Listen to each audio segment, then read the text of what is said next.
이렇게 긴 사연을 적는 건 제 인생에서도 처음 있는 일입니다. 어디에도 말할 수 없는 마음속 깊은 곳에 묻어둔 이야기를 꺼내놓기 위해 많은 용기가 필요했습니다. 저는 올해 42살이고 작년에 사랑하는 아내를 먼저 보냈습니다. 아이와 단둘이 남은 지 이제 1년이 조금 넘었네요. 저에겐 올해 중학교 2학년이 된 15살 아이가 있습니다. 이 아이는 제게 있어 너무나 소중한 존재이자 아내가 남긴 유일한 선물입니다. 그런데 저는 이 아이를 볼 때마다 마음이 무거워지고 복잡해집니다. 제 자신이 참 한심하고 못난 사람이라는 생각이 들 정도로요. 제가 이렇게 글을 쓰는 이유는 솔직하게 고백하자면 이 아이가 제 아이가 아닐 수도 있다는 생각이 점점 더 깊어지고 있기 때문입니다. 결혼 초반의 삶은 평온했습니다. 아내는 저와 함께하는 시간을 즐기고 가정에 헌신하려 애쓰는 사람이었죠. 저희 둘 다 새로운 삶을 만들어가는 데에 집중했고 서로 사랑했기에 큰 문제 없이 잘 지냈습니다. 다만 아내는 혼자만의 시간을 유독 중요하게 생각했습니다. 나는 가끔 혼자 있어야 충전이 돼. 아내는 그렇게 말하며 자신만의 공간이 필요하다고 했습니다. 저는 처음엔 그것을 이해하려고 노력했습니다. 누구나 각자의 시간이 필요하다고 생각했으니까요. 그런데 시간이 지나면서 아내의 혼자만의 시간이 점점 더 늘어나는 듯 느껴졌습니다. 어떤 날은 단순히 혼자 책을 읽거나 산책을 하는 게 아니라 어딘가로 사라지는 듯한 느낌도 들었습니다. 그럴 때면 저는 불안해지기도 했지만 아내를 믿고 싶었습니다. 결혼한 지 1년쯤 되었을 때 아내가 임신을 했다는 사실을 알았습니다. 아내가 임신 테스트기를 들고 와서 저를 보며 웃었을 때 저는 세상을 다 가진 것 같았습니다. 정말? 응, 우리 아기야. 그날의 설렘과 감격은 지금도 생생합니다. 아내와 저는 새로운 생명의 도래를 정말 축복이라 여겼습니다. 아내의 건강을 위해 최선을 다했고 아이가 태어나기를 손꼽아 기다렸습니다. 아내의 배가 점점 불러올수록 저는 더 열심히 일하고 아내를 돌봤습니다. 그런데 아내의 얼굴에 가끔 알 수 없는 표정이 떠오를 때가 있었습니다. 처음엔 피곤해서 그런가 보다 싶었습니다. 임신 중에는 누구나 이런저런 감정 기복이 있다고 들었으니까요. 하지만 그 표정은 단순한 피곤함 이상의 무언가가 담겨 있는 듯했습니다. 아내는 가끔 창밖을 오래 바라보거나 멍하니 생각에 잠긴 듯한 모습을 보였습니다. 무슨 생각해? 하고 물으면 아무것도 아니야 라고 대답하곤 했죠. 아내의 그런 모습이 점점 잦아지면서 제 마음속에도 어딘가 알 수 없는 불안감이 자리 잡기 시작했습니다. 아내는 출산 후 한동안 산후조리와 육아에 전념했습니다. 저희에게 아이는 정말 귀한 선물이었죠. 아이가 처음 울음을 터뜨리던 순간 저는 눈물이 날 정도로 감격스러웠습니다. 아내 역시 행복해 보였습니다. 하지만 시간이 지나면서 아내는 점점 더 혼자 있는 시간을 원했습니다. 아이가 조금씩 자라면서 아내는 한숨을 쉬거나 이유 없이 방에 틀어박히는 일이 많아졌습니다. 저는 그것이 육아의 스트레스 때문이라고 생각했습니다. 괜찮아? 너무 힘들면 내가 더 많이 도와줄게. 제가 이렇게 말하면 아내는 고개를 저으며 말했죠. 아니야, 그냥 좀 혼자 있고 싶어서 그래. 아내는 아이를 정말 사랑했습니다. 하지만 가끔씩 아이를 안아들고도 알 수 없는 표정을 지을 때가 있었습니다. 그 표정은 설명하기 어려운 복잡함이 담겨 있었습니다. 행복하지만 어딘가 불안한, 사랑하지만 어딘가 낯선 그런 느낌이었습니다. 저는 아내에게 쉬는 시간을 더 많이 주려고 했습니다. 아내가 혼자 있을 수 있도록 제가 아이를 데리고 산책을 나가거나 집안일을 도맡아 했습니다. 하지만 그럴 때마다 제 마음속에서는 이상한 느낌이 사라지지 않았습니다. 아내는 무엇을 숨기고 있는 것 같았습니다. 그녀의 비밀을 알게 되는 날이 올 거라곤 그때는 상상도 하지 못했지만요. 아내가 암 진단을 받은 날은 지금도 잊을 수 없습니다. 아이가 초등학교 3학년이던 그해 봄이었습니다. 병원 진료실에 함께 앉아있던 우리는 평소와 같은 진료라고 생각했지만 의사의 표정은 심상치 않았습니다. 난소암입니다. 그 말이 떨어지자 제 머릿속은 새하얘졌습니다. 뭔가를 물어야 했지만 입이 떨어지지 않았습니다. 아내는 오히려 저를 먼저 위로하려는 듯 손을 잡았습니다. 괜찮아. 이겨낼 수 있을 거야. 그녀는 그렇게 말했지만 손끝이 떨리고 있었습니다. 그 모습에 저는 애써 담담한 척했습니다. 아내가 버텨야 했기에 제가 무너지면 안 된다고 생각했으니까요. 그 후로 저희는 치료에만 집중했습니다. 아내가 살아야 아이도 살고 저도 살 수 있었으니까요. 병원과 집을 오가며 힘든 시간을 보냈지만 가족이라는 이유로 버텼습니다. 아내가 병원에 입원한 지 몇 주가 지나던 어느 날, 저는 아내의 물건을 챙겨 병원으로 향했습니다. 병실 복도에 도착했을 때 병실 문이 살짝 열려 있었고 안에서 낮은 목소리가 들려왔습니다. 문틈 사이로 들여다보니 아내의 침대 곁에 한 남자가 서 있었습니다. 그는 아내의 손을 잡고 있었고 두 사람은 조용히 대화를 나누고 있었습니다. 처음엔 친척이나 아내의 지인인가 싶었습니다. 하지만 두 사람의 분위기는 단순한 인사 이상의 뭔가가 느껴졌습니다. 그 남자는 아내의 손을 꼭 잡고 있었고 아내 역시 그를 바라보며 한숨 섞인 미소를 짓고 있었습니다.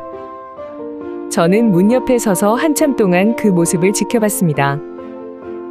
이상한 느낌이 밀려왔지만 도무지 안으로 들어갈 수가 없었습니다. 괜찮아질 거야. 힘내. 그 남자의 목소리가 문틈 사이로 들렸습니다. 아내는 고개를 끄덕이며 뭔가 대답했지만 너무 작아 들리진 않았습니다. 얼마 후 남자가 병실 문 쪽으로 걸어 나왔습니다. 저는 문 뒤에 숨을 채비를 했지만 그는 이미 제게 다가오고 있었습니다. 그 순간 저는 그 남자의 얼굴을 똑똑히 보았습니다. 그리고 그 얼굴이 너무 익숙하다는 사실에 혼란스러워졌습니다. 그 남자는 제게 인사를 건네지도 않고 곧장 복도로 걸어갔습니다. 저는 잠시 멍하니 서 있다가 그의 뒷모습이 사라진 뒤 병실로 들어갔습니다. 누구야? 제가 묻자 아내는 당황한 듯한 얼굴로 웃으며 말했습니다. 아, 그냥 아는 사람이야. 괜히 걱정할 필요 없어. 그녀의 목소리는 평소와 다름없었지만 저는 그 말이 진실이 아니라고 느꼈습니다. 짐을 건네주며 아무렇지 않은 척했지만 머릿속은 온갖 생각으로 가득했습니다. 집으로 돌아오는 길 그 남자의 얼굴이 머릿속에서 떠나질 않았습니다. 그는 누구였을까? 왜 아내와 그렇게 다정해 보였을까? 그리고 가장 중요한 질문은 왜 그 남자의 얼굴이 제 아이와 닮아 있는 것처럼 보였냐는 것이었습니다. 그날 병원에서 돌아온 저는 머릿속이 혼란으로 가득했습니다. 왜 아내가 그 남자와 병실에서 그렇게 다정하게 있었던 걸까? 왜 그 남자의 얼굴이 자꾸만 아이와 겹쳐 보였던 걸까? 단순히 우연이라고 생각하려고 해도 마음은 계속해서 그 광경을 되새기며 이유를 찾아내려고 했습니다. 평소엔 별것 아닌 일에도 혹시나 하는 생각이 들면 금방 아내에게 물었지만 이번에는 입을 열 수 없었습니다. 아내의 표정과 그 남자의 얼굴 그리고 문틈으로 들렸던 낮고 부드러운 목소리가 머릿속에서 떠나지 않았습니다. 아는 사람일 뿐이야. 별일 아니야. 아내가 그렇게 말했던 순간도 자꾸 떠오르더군요. 정말로 별일이 아니었다면 굳이 그렇게 설명하지 않았을 겁니다. 결국 저는 답을 찾기 위해 스스로 행동하기로 했습니다. 아내가 병원에 있는 동안 저는 집안을 뒤지기 시작했습니다. 스스로도 이런 행동이 얼마나 부끄럽고 비겁한지 알고 있었습니다. 하지만 멈출 수가 없었습니다. 그 남자가 누구인지 알아내야겠다는 생각이 저를 사로잡았습니다. 아내의 서랍을 뒤지던 중 평소에 한 번도 열어본 적 없는 깊숙한 칸에서 낡은 사진첩 하나를 발견했습니다. 그 순간 심장이 두근거리기 시작했습니다. 사진첩의 겉면은 세월의 흔적으로 빛이 발해 있었고 먼지 냄새가 났습니다. 사진첩을 열기 전부터 저는 그 안에 무엇이 들어있을지 이미 짐작할 수 있었습니다. 사진첩을 펼치자마자 첫 장에서 저는 병원에서 봤던 그 남자의 얼굴을 확인했습니다. 사진 속 그는 웃고 있었습니다. 처음에는 혼자 찍은 사진이었지만 몇 장을 넘기자 그는 아내와 함께 찍은 사진 속에 있었습니다. 두 사람은 너무나 가까이 서 있었고 그 표정에는 애정이 가득 담겨 있었습니다. 그리고 사진첩의 중간쯤에서 저는 그 남자와 아내가 결혼식장에서 함께 서 있는 사진을 발견했습니다. 아내는 하얀 웨딩드레스를 입고 있었고 그 남자는 말끔한 턱시도를 입고 있었습니다. 두 사람은 행복해 보였고 그 사진 속에서 아내는 제가 알던 누구보다 더 환하게 웃고 있었습니다. 그 순간 숨이 턱 막히는 듯한 기분이 들었습니다. 손이 떨렸고 가슴이 두근거렸습니다. 저는 사진첩을 꼭 쥔 채 한참 동안 그 자리에 서 있었습니다. 그제야 모든 퍼즐 조각이 맞춰지기 시작했습니다. 병실에서 본 그 남자는 아내의 전 남편이었던 겁니다. 결혼 전에 아내가 이혼을 했다는 얘기를 한 번도 들어본 적이 없었습니다. 연애할 때 그리고 결혼을 준비하며 서로에 대해 많은 이야기를 나눴지만 아내는 자신의 과거에 대해 자세히 말한 적이 없었습니다. 저는 아내의 말을 굳이 캐묻지 않았습니다. 그저 서로의 현재와 미래에만 집중하면 된다고 생각했기 때문입니다. 하지만 지금 사진첩을 들고 서 있는 이 순간 아내의 과거가 저를 정면으로 덮쳐왔습니다. 그녀는 왜 그 남자와의 결혼 사실을 말하지 않았을까? 왜 그 남자와의 관계를 정리한 후에도 여전히 연락을 이어갔을까? 병실에서 본 두 사람의 다정한 모습과 사진첩 속에 웃는 얼굴이 겹쳐지며 저를 혼란에 빠뜨렸습니다. 그보다 더 큰 혼란은 아이 때문이었습니다. 병원에서 그 남자의 얼굴을 처음 본 순간 저는 그의 모습에서 아이의 얼굴이 떠올랐습니다.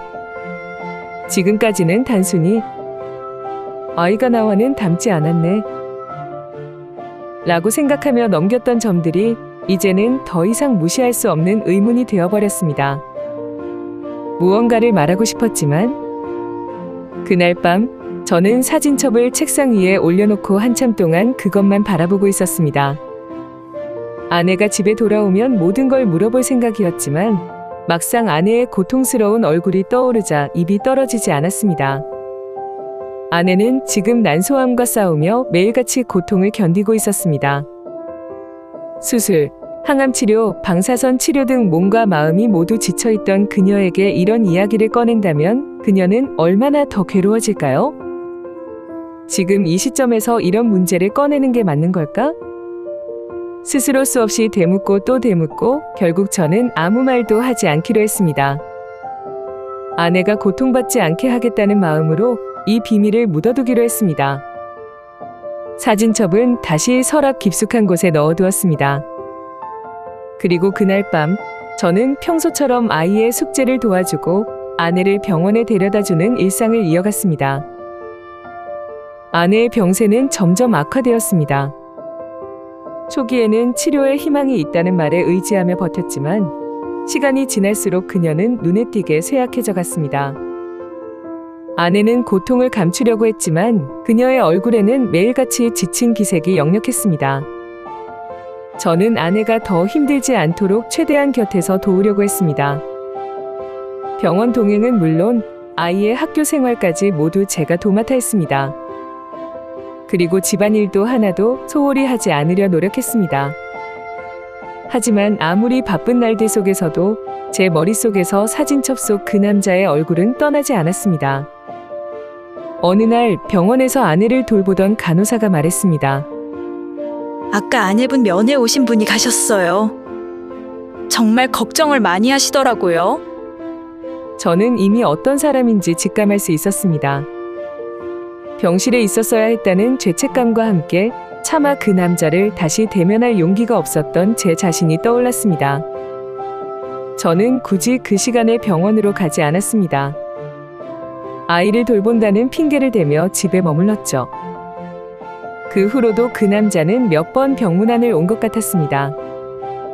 아내는 그 사실을 제게 굳이 말하지 않았습니다. 저 역시 병원에 들릴 때면 그런 흔적들을 애써 무시하려 했습니다. 저는 아내를 더 고통스럽게 만들고 싶지 않았고 저 자신도 그 상황을 받아들일 준비가 되어 있지 않았으니까요. 아내는 마침내 모든 치료를 포기하기로 했습니다. 치료가 그녀의 몸과 마음을 더욱 황폐하게 만들고 있다는 걸 느낀 겁니다.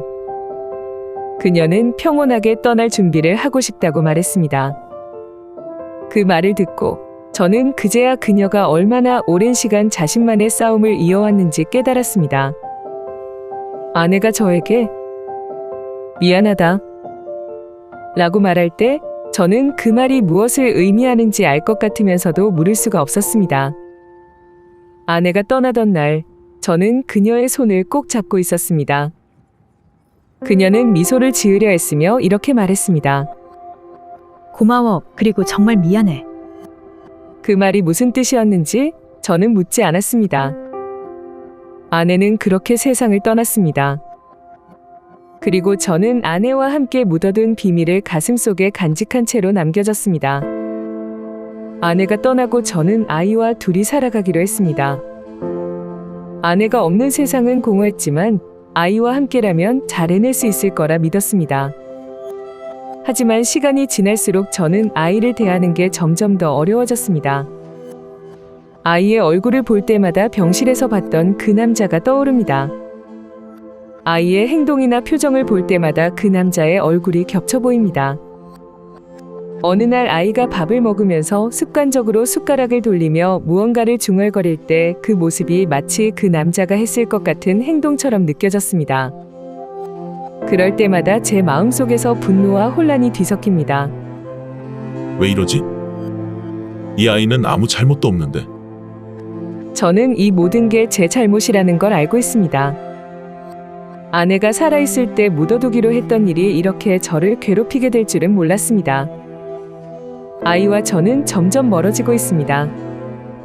사춘기를 겪으며 예민해진 아이는 저와의 대화도 줄어들었고 저는 그 아이를 대할 때마다 불편한 감정을 숨기는 데 지쳤습니다. 저는 어떻게 해야 할까요?